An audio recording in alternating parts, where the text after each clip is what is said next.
What's up YouTube? Today I have another unboxing for you, a universal remote.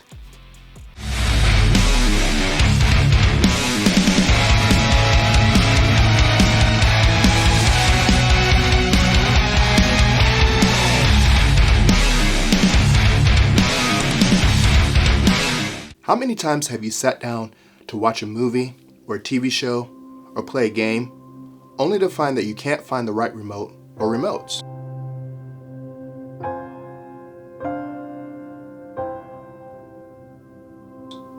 Or maybe the battery died, and now you have to scramble to find batteries. Or if your remote is rechargeable, now you have to wait even longer for your remote to charge up.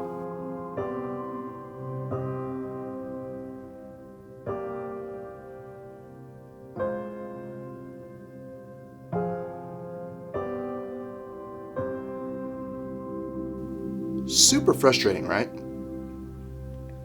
Enter the universal remote. A remote to control them all. A remote that, when set up and programmed correctly, can control all of your devices, smart lighting, smart switches, and other devices on your network. Today I'm going to be unboxing the Sofabaton U1 updated universal remote. Now, this video isn't sponsored by Sofabaton. I'm not getting paid to make this video. They did, however, send out this remote for free for me to review, so I'd like to thank Sofabaton for sending me the remote and supporting the channel. Alright, well, let's get into the unboxing. And we have our Sofabaton box. So we have Sofabaton U1, which is the model of the remote. We've got apps for the App Store.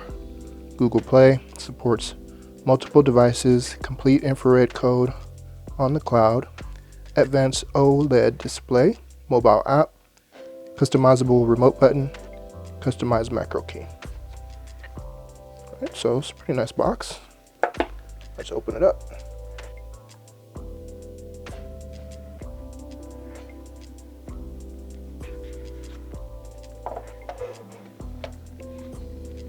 Alright, so we have our Sofabaton U1 manual.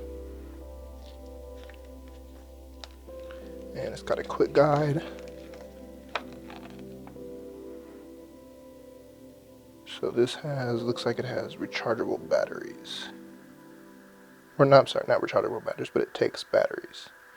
Load batteries. Then download Sofabaton button. Alright, so let's take the remote out. That is very light. Very, very light. Doesn't feel as hefty as the Logitech remote, but probably with the batteries in it, it'll get a little bit more weight. Alright, and we've got a screen protection. Peel that off. Set that to the side. Alright, so we've got our power button.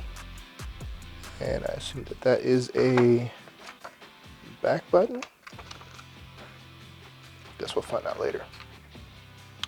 But we got, looks like a menu button, home button, info button, volume controls, up, channel down, mute, back button, fast forward, or rewind, fast forward, play, pause, stop, record button. You've got your red, green, yellow, blue buttons, and you've got your number pad.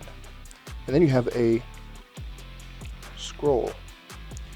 I'm not sure how I feel about that.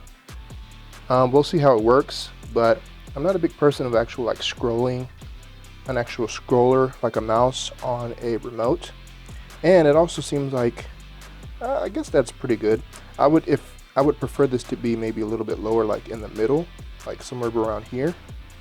But I don't have to. I can move my thumb. And then if I have to, I can move the remote up a little bit more in my hand. So that's not too big of a deal, but we'll see how that goes. So let's put the batteries in. Oh.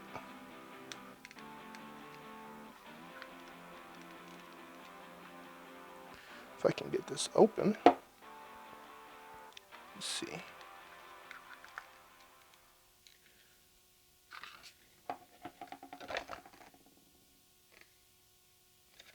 That's kind of difficult to get open.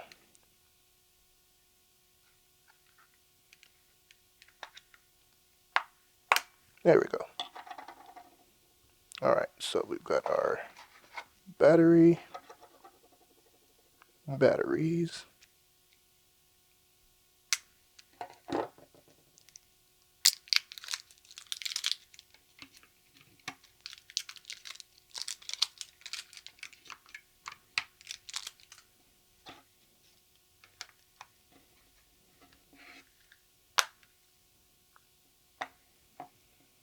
All right, so remote power's on and it tells you to connect to the Sofabaton app. So we're going to do that later because I'm going to do a separate video on actually a review of the remote. I'm going to spend a couple weeks using it, so I'm not going to do that right now because this is just the unboxing. But you can see the OLED screen.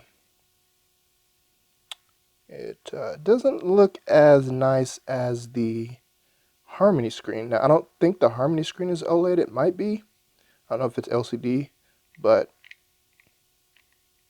I mean, it's visible. I would like for the letters to be a little bit more bright, but it's not too bad. The scroller's a little bit noisy, but I don't know if that's going to be like annoying to some people if you have to use this. Again, I'm not a real big fan of scrollers on a remote. I'd rather just, use the up and down arrow keys. But so far it looks like it's a pretty decent remote, so we'll see how it holds up against the Logitech Harmony. Alright, so initial impressions. So I do like the feel of it. It's very comfortable in my hand. It's very lightweight. It's not too heavy. When you put the batteries in the remote, it does give it a little bit more heft, but it feels good. So one thing I'm kind of wish was different is the battery. So I'm the type of person that likes to use or likes to have a remote that has a rechargeable battery inside. And this doesn't have a charger. It doesn't have a charging port. It runs off of AA batteries. Now you can buy some rechargeable AA batteries and use that. But for me, that's kind of a bit of a hassle to have to worry about replacing batteries because you never know when the battery is going to die. I don't know if there's any indicator. I haven't seen so yet. I'll know once I actually set up the remote. But having to replace batteries, especially with AA batteries, you don't know when they're going to die. Basically, they just die, and then you go to use a remote, it doesn't work, and then you have to replace the battery. So that's one thing I wish that was different. Another thing is the screen size. So the screen size is not too big, and it's an OLED screen, but the numbers and the letters I wish was a little bit brighter. Also, this doesn't seem to be backlit. My Harmony remote is backlit and you can control the brightness. Another thing that I'm also curious to see is how this is going to work without a hub. Now I think it's supposed to work with some cloud services or a cloud service with Sofabaton, and I'm not really sure how that's going to work. For me and for a lot of people who have home theaters, my rack where all my equipment is in the back of the room. And then I have a projector that is enclosed right now. So I have a hub with my Logitech Harmony Elite remote. So my hub sits in the rack in the back of my room, and it has an infrared blaster that comes out, and I have one taped to one of my components, and then I have another one that's running up through my ceiling and comes back down to where my projector is. So that way I don't have to worry about the range. I don't have to worry about anything blocking the sensors. Everything just works seamlessly. So I'm not too sure about this remote, how it's going to work in my setup since everything is behind me as well as my projectors on top. Hopefully I'm not going to have to sit, turn around and aim this thing. I believe it's RF, and I don't know if it has Bluetooth. It does have Bluetooth. It says Bluetooth remote controller. So shouldn't have to be in direct line of sight. But again, that's one thing that I'm going to be testing in the review. So if you want to see a review of the Sofabaton U1 remote, make sure that you're subscribed to the channel. If you're not, please subscribe, hit the like button, and hit the bell notification so you know when I post new content. Alright guys, well stay tuned. Be on the lookout for a review of this Sofabaton U1 remote in a couple weeks, and I'll see you guys in the next video. I'm Haterade Cowboy, and this is Haterade Cowboy Cinema.